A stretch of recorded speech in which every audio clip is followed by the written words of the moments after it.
সুপ্রভাত বন্ধুরা। আমি একটা ছোট্ট মিনি গার্ডেন করেছি আমার বাড়ির সামনে। এই দেখো আমার গাছে ছোট্ট করলা, শসা, তারপরে চাল কুমড়ো গাছ লাগিয়েছি। গাছটা এখন ছাদে উঠছে।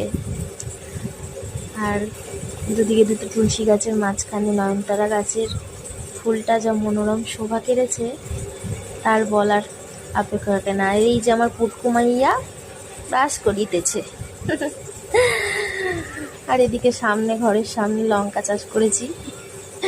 লঙ্কা ধরেছে কয়েক, এখন ছোট ছোট কচি লঙ্কা। এই যে আমার গাছের বেগুন,